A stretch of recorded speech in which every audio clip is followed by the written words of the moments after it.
Assalamualaikum warahmatullahi wabarakatuh.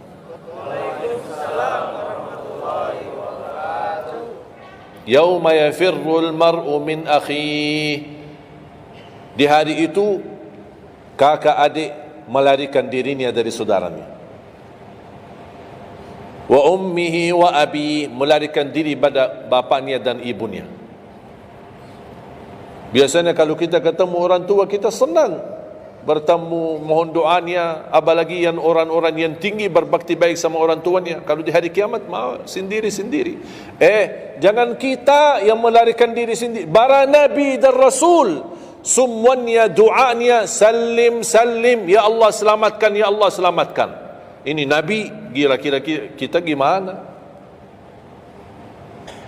Yauma yafirrul mar'u min akhihi wa ummihi wa abihi wa sahibatihi wa bani. Sampai dari istrinya pun dia melarikan diri. Mohon maaf, sendiri-sendiri, saya tidak bisa tolong kamu. Jangankan kita sama istri kita atau sama anak-anak kita. Rasulullah sallallahu alaihi wasallam pernah berkata sama Siti Fatimah, anaknya Nabi Muhammad, ittaqillah fa inni wallahi la ugni anki min Allahi syai'a. Hei anakku Fatimah, bertakwalah kepada Allah, karena aku tidak bisa membantu kamu nanti di kemudian hari. Sendiri-sendiri, salim salim, selamatkan ya Allah. Ini kesempatan. Sebelum kita menjadi na'udzubillah salah alamat daripada ke surga menjadi ke neraka, kita sekarang perbaiki kemana arahan kita, kemana jalan kita. Kita yang milih, tidak ada yang memaksa. Taat, Allah hanya menyuruh kita taat, tapi Allah tidak pernah maksa. Kira-kira kalau tidak salat dapat pukulan? Dapat pukulan? Ada yang memukul kita? Ada yang melemparkan kita dalam batu sampai bata kepala kita? Ada? Tidak ada. Taat, Allah menyuruh taat, tapi Allah tidak pernah maksa. Sama juga syaitan, menyuruh kita dosa maksiat, tapi syaitan tidak pernah maksa kita. Sebagaimana ayat tadi dibacakan, ayat surah Ibrahim ayat 22, syaitan berkata, aku tidak punya kuasa di atas kalian, tapi aku hanya menyuruh kalian terlalu cepat taati. Kata syaitan, terlalu cepat respon, aku hanya menyuruh. Da'autukum fastajabtum li. Makanya sekarang jangan melialahkan, saya tidak bisa bantu kalian dan kalian pun tidak bisa bantu aku. Kita dua-duanya dijerumuskan dalam neraka, na'udzubillah.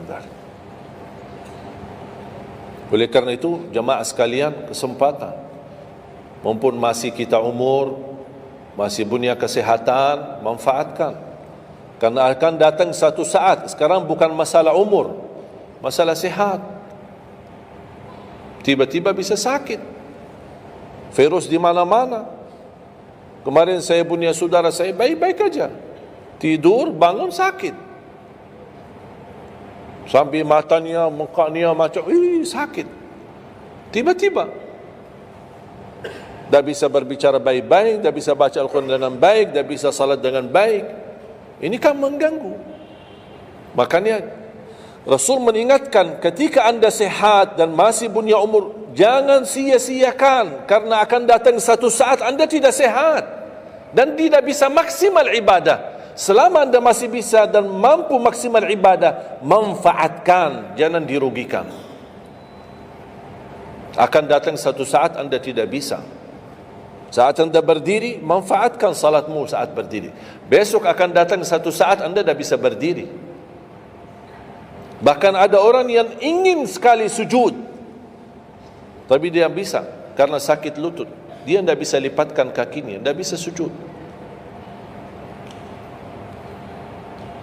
Betapa banyak orang yang merugi ketika dia sehat, dia tidak memanfaatkan dan menikmati ibadahnya.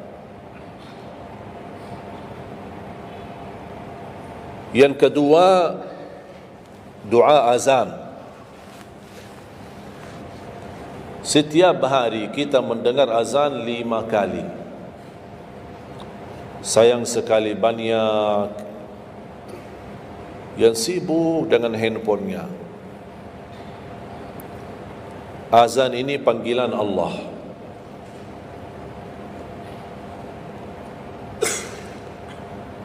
Barang siapa, kata Rasulullah SAW, mengikuti perkataan muazzin. Artinya muazzin mengucapkan Allahu Akbar, kita ucap Allahu Akbar.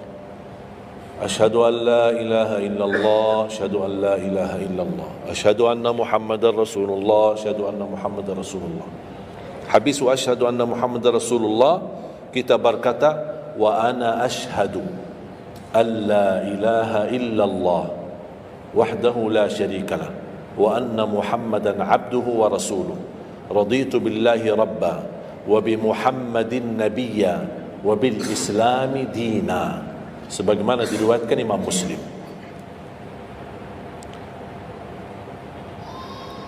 Hayya 'alas salah, kita jawab la haula wala quwwata illa billah. Apa hikmahnya di sini la haula wala quwwata illa billah? Ya Allah, kami tidak punya daya dan kekuatan untuk menghadiri panggilan-Mu kecuali dengan pertolongan-Mu ya Allah. Karena hayya 'alas salah butuh gerak, bergerak, datang. Hayya 'alas salah, panggilan, hey mari salat.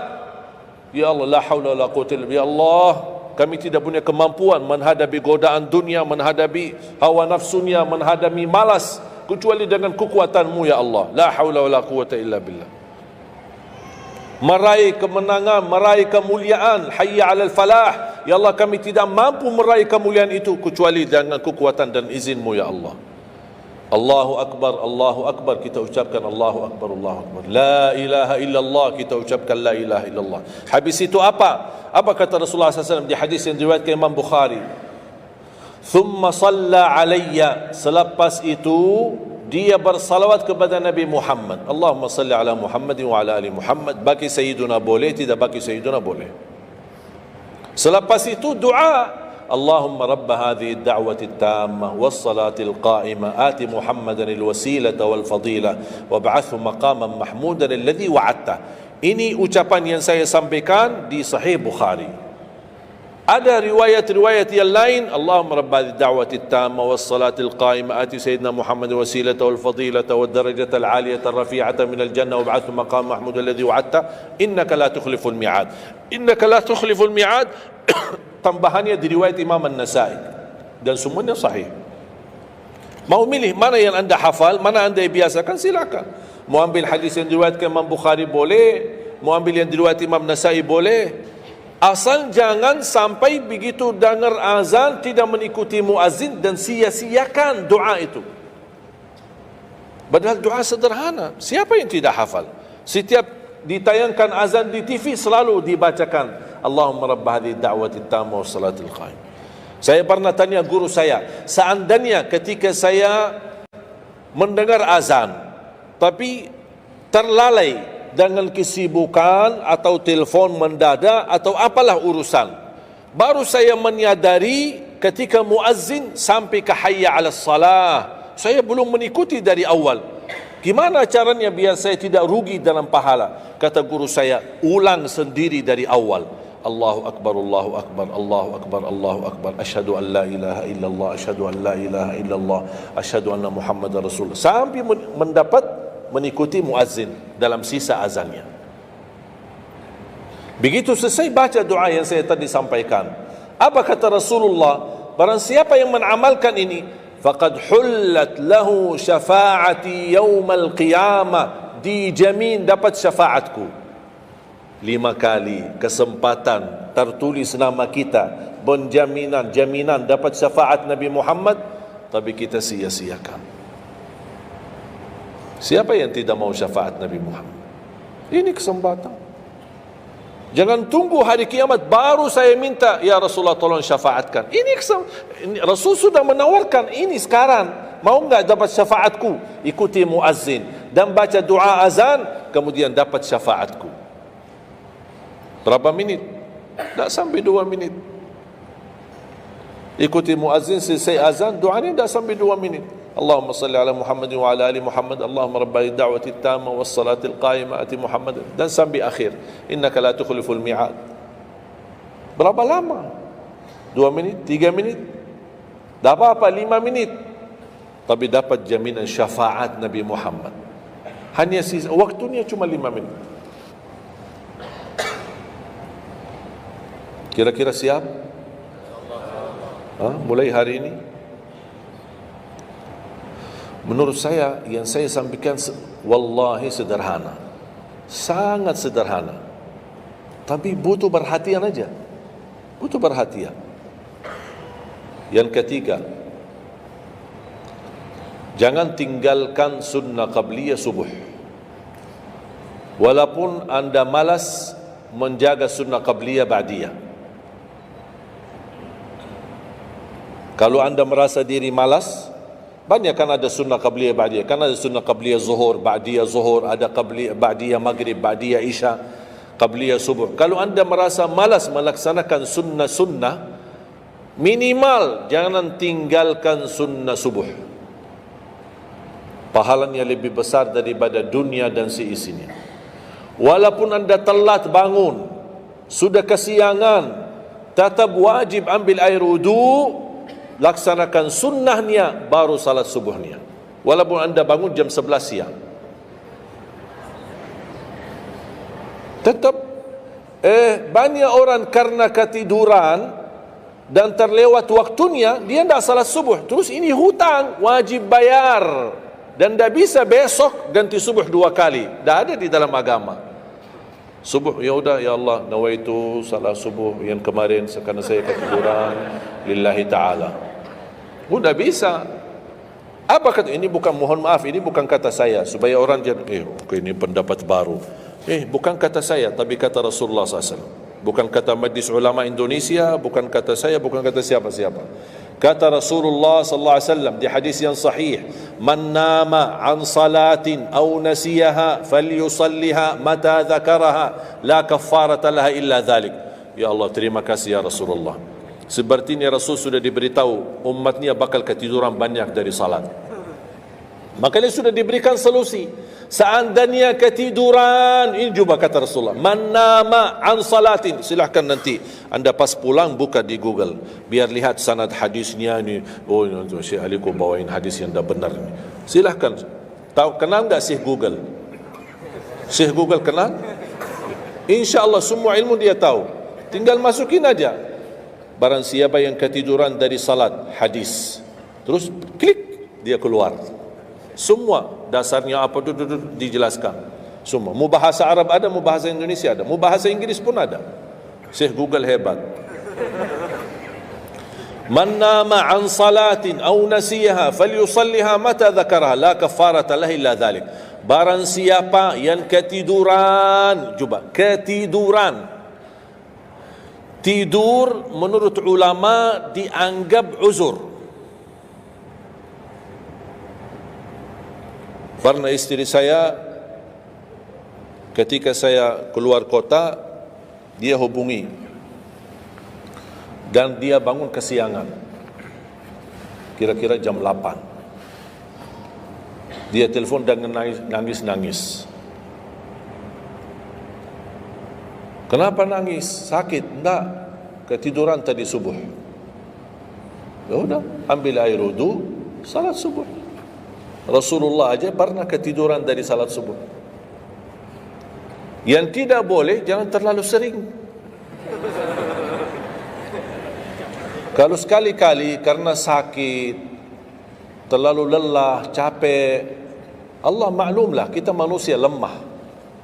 Tapi jangan setiap hari ketiduran. Ya Allah, maaf ketiduran ya. Kira-kira di jam kantor, kalau setiap hari kita telat, alasannya, ya maaf bos, ketiduran. Besok lagi alasan yang sama, maaf ketiduran. Besok lagi alasan yang sama. Kira-kira gimana? Dipecat enggak?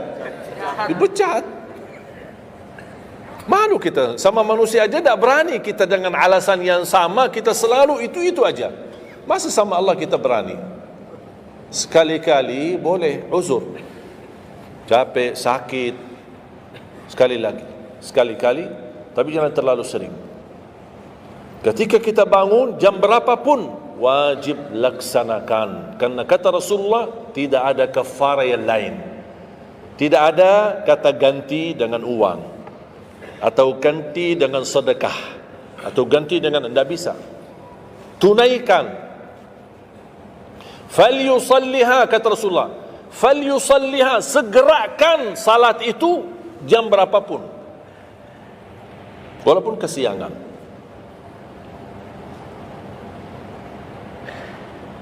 Jelas? Seringnya ketidurannya. Saya juga berapa kali ketiduran. Bukan berarti saya tidak pernah ketiduran, berapa kali. Bisa ada orang habis tahajud, terlalu lelah, capek, dia mau hanya istirahat saja di atas sajadahnya. Pas bangun sudah jam 7. Padahal Masya Allah tahajud. Semangatnya tahajud tapi ketiduran salat subuh. Makanya ini harus disesuaikan kemampuan. Anda merasa diri kalau salat tahajud 8 rakaat, bangun jam 2, ya Allah kuat, tidak kuat ini. Kembali kepada kemampuan. Tahajud tidak harus 8 rakaat. Tahajud tidak harus 20. 2 rakaat, tutup witir sudah tahajud. Dan tahajud pun salat malam tidak harus tidur dulu. Ada orang, harus tidur, walaupun tutup mata sebentar terus buka lagi. Ini ilmu baru di Indonesia ini. Saya pernah share satu video, ada satu komen dari jamaah, enggak, saya belajar harus tidur dulu, walaupun tutup mata sebentar terus buka lagi. Kembali kepada kemampuan. Ada yang biasa tidur, bangun tengah malam, sepertiga akhir, itu lebih afdal. Tapi ada yang tahu dirinya, kalau saya tidur mana bisa bangun. Udah, mendingan daripada tidak ada tahajud malam itu, mendingan kita salat. Dan ini bukan kata saya, dan bukan kata ulama, tapi kata Rasulullah sallallahu alaihi wasallam.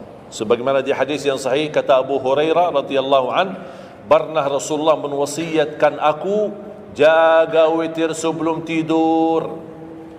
Berarti Rasul mengizinkan kita melaksanakan ibadah salat malam, di antaranya witir sebelum tidur.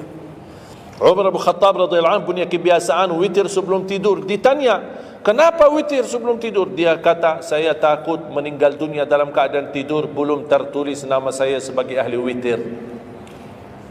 Saya punya kebiasaan, habis pulang ke rumah, sebelum tidur ambil air wudu, salat 2 rakaat sunnah wudu, kemudian salat 2 rakaat muqaddimah witir, kemudian 1 rakaat witir, baru saya tidur. Kalau dapat bangun lagi, alhamdulillah bisa tahajud, tapi tidak boleh witir lagi karena sudah witir duluan. Sudah faham? Sederhana enggak Islam ini? Sederhana. Banyak orang yang berkeinginan tahajud, berkeinginan salat witir, tapi katanya harus tidur. Saya orang yang berat tidur. Kalau saya tidur mana bangun lagi? Udah, kesempatan bisa anda laksanakan sebelum tidur. Ada orang yang memang tidurnya aja akhir, jam 12, jam 1 baru dia bisa tidur. Yang mendingan daripada tidak salat malam sama sekali, mendingan salat dulu baru tidur. Dapat bangun, alhamdulillah. Tidak dapat bangun, sudah tertulis namamu, sudah salat, sudah ahli witir. Innallaha witir, yuhibbul witir, fa'autiru. Allah maha witir, Allah maha witir, Allah cinta witir, jagalah witir. Dan ini termasuk 2 sunnah yang Rasul tidak pernah tinggalkan, sunnah subuh sama sunnah witir. Sakit, sehat, mukim, di dalam kota, musafir, keluar kota, perang, aman, damai, tetap tidak pernah tinggalkan 2 sunnah itu, sunnah subuh sama sunnah witir. Itu kebiasaan Rasulullah SAW. Kalau anda merasa pun sakit, tidak bisa berdiri, tidak bisa qiyam, bisa anda laksanakan witir dalam kondisi duduk. Yang terakhir, ayat al-kursi.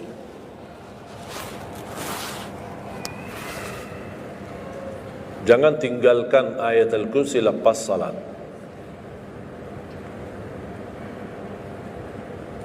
Jangan tinggalkan ayat kursi lepas salat. Salat wajib. Sama ketika mau tidur, cuma 1 ayat, tapi tahu enggak pahalanya apa? Kan habis salat kan ada zikir-zikiran, istighfar, tasbih dan yang lain-lain. Di antaranya baca ayat kursi. Tahu enggak pahalanya apa? Ada yang pernah baca pahalanya apa? Barang siapa yang membaca ayat al-kursi setiap habis salat fardu, laisa bainahu wa bainal jannati illa an yamut. Tidak ada sesuatu yang mampu menghalanginya masuk surga kecuali menunggu mati. Cuma baca ayat kursi. Dan ketika mau tidur, lagi buru-buru, ada meeting, ada rapat, ada urusan mendadak, habis salat, astaghfirullah, astaghfirullah, astaghfirullah, Allahumma antas salam wa minkas salam, sampai selesai, langsung baca ayat kursi.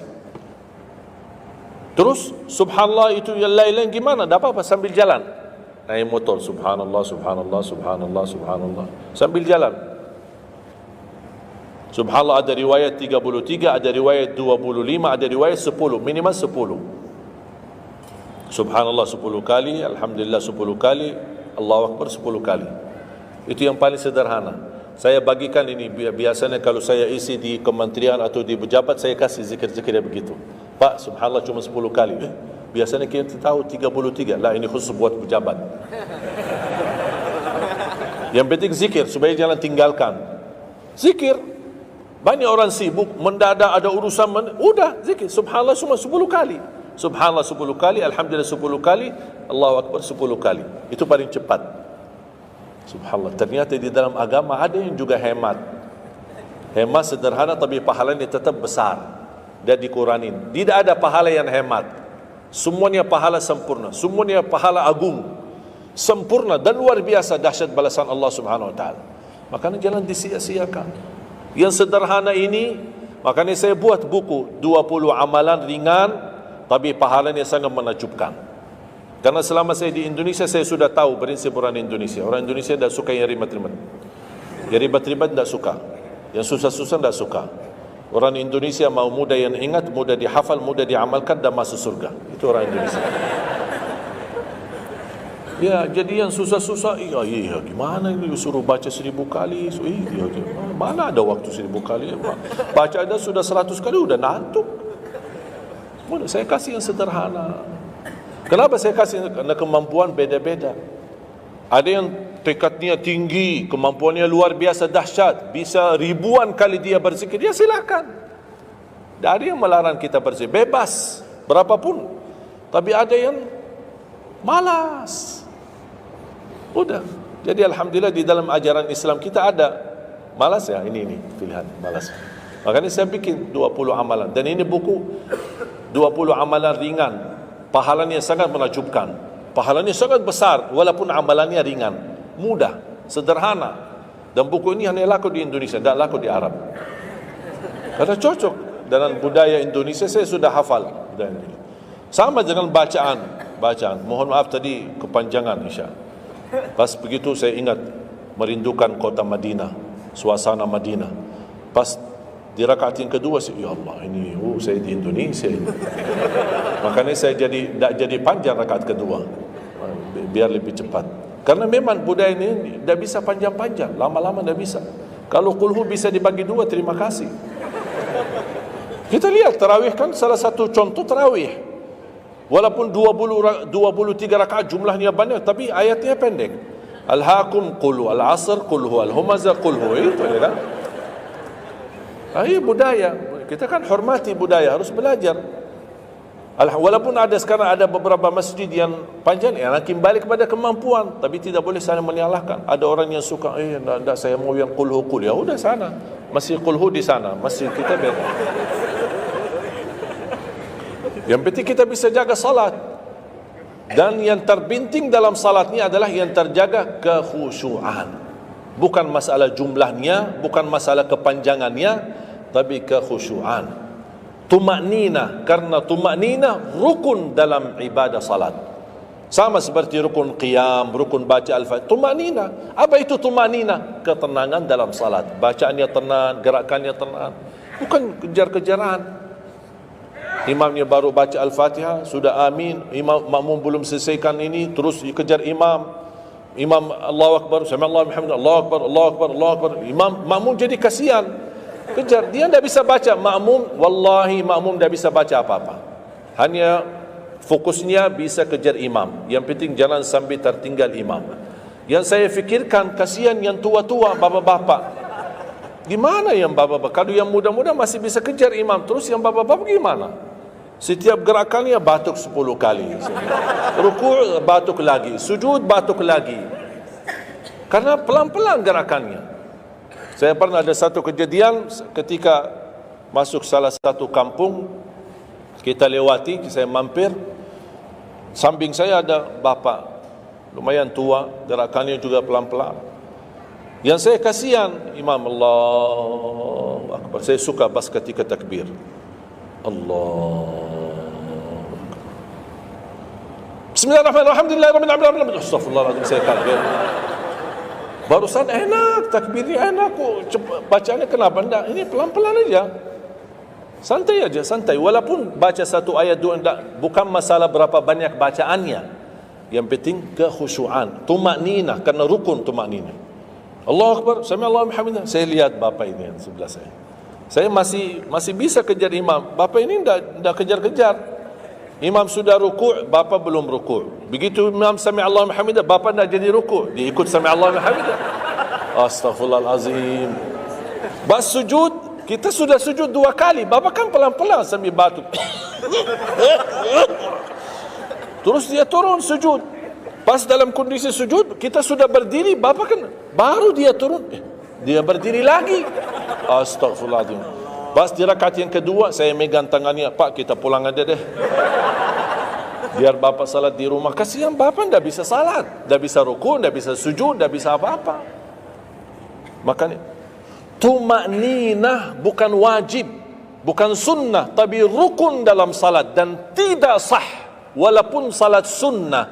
Tidak sah salatnya seorang kalau dia tidak membawa tumakninah.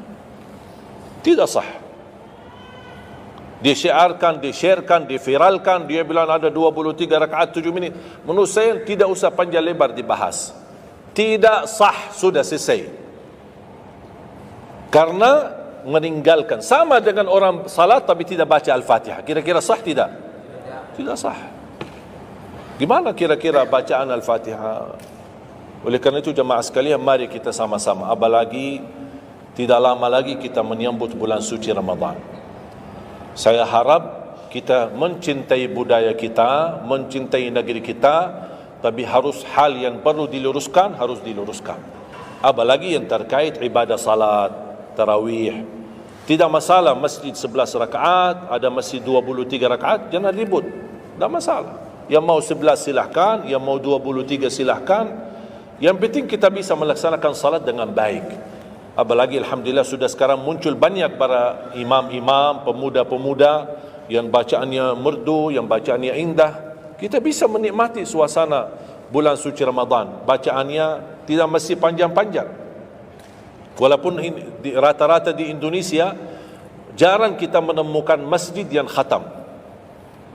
Dulu saya ingat waktu saya masih di Lombok, kita ingat salat tarawih khatam 30 juz, dan salat tahajud 10 malam terakhir khatam lagi 30 juz. 2 kali kita khatam dalam 1 bulan Ramadan. Tapi ini karena permintaan dari lingkungan dan jamaah. Kalau tidak ada permintaan susah. Apalagi orang baru datang. Saya sering memperhatikan orang baru datang kayaknya salah masuk masjid.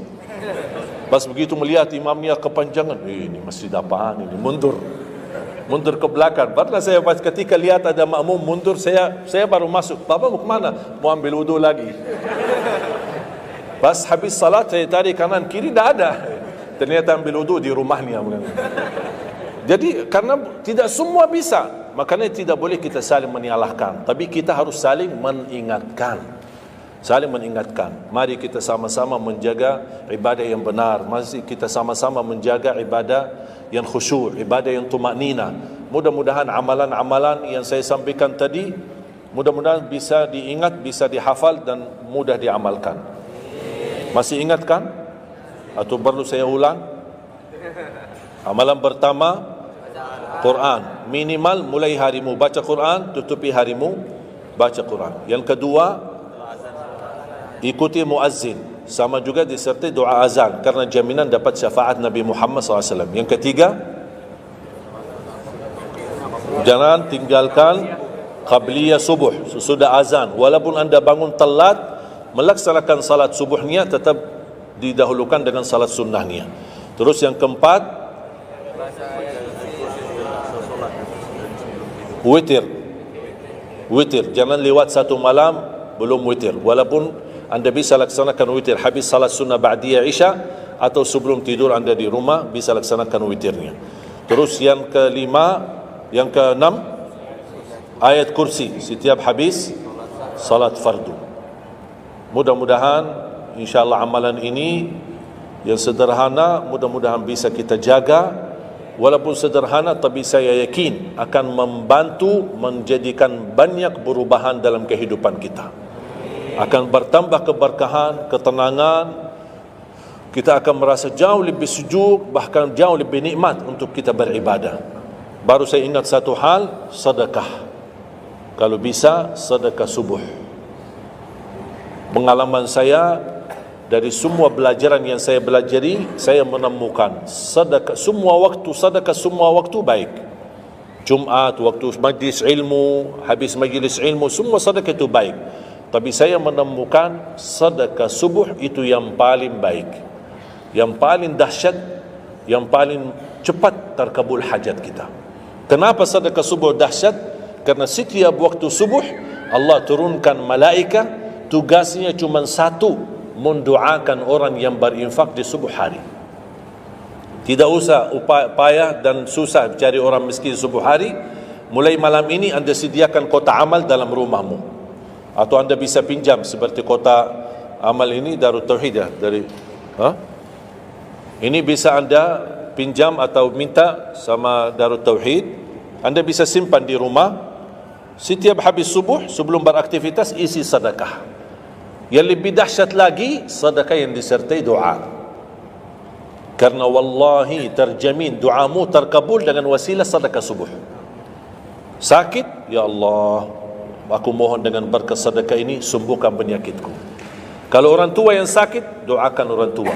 Ya Allah, dengan berkat sedekah subuh ini sembuhkan orang tua saya. Mencari jodoh, mencari kerjaan, apapun masalah yang anda hadapi, masalah hutang, masalah apapun. Orang tua sudah meninggal, ya Allah, aku mohon dengan berkat sedekah ini titipkan pahala sedekah ini untuk kedua orang tuaku. Apa saja, mau hafal Al-Quran, tapi kalau boleh saya usulkan, satu kali sedekah fokus satu hajat. Jangan sedekahnya koin tapi doanya sampai terbit matahari. Malu sama Allah. Kelamaan doanya, sampai malaikat tulis doanya, kelamaan. Banyak sekali doa. Satu kali doa, satu kali hajat, satu kali sedekah. Sesuaikan. Bukan Allah tidak bisa, Allah maha bisa menolong kita, tapi kita malu. Masa kita sedekah begitu saja tapi kita minta panjang lebar ya, tolong disesuaikan. Tapi rutin, wallahi dahsyat. Antum insyaAllah akan merasakan sedekah subuh, subhanallah. Setiap jamaah yang saya sampaikan, termasuk ada keluarga yang sudah lama menikah, tidak punya keturunan, saya memberikan amalan ini. Suami istri masing-masing mengamalkan, isi sedekahnya, ya Allah, aku mohon dengan berkat sedekah ini karunialah kepada kami keturunan. 17 tahun mereka tidak punya keturunan. Alhamdulillah 6 bulan kemudian saya dapat berita gembira dari mereka, kabar baik, alhamdulillah istrinya positif hamil. Sedekah subuh luar biasa dahsyatnya. Sedikit tapi rutin. Sampai insyaAllah kita dipanggil oleh Allah, mudah-mudahan dalam keadaan husnul khatimah.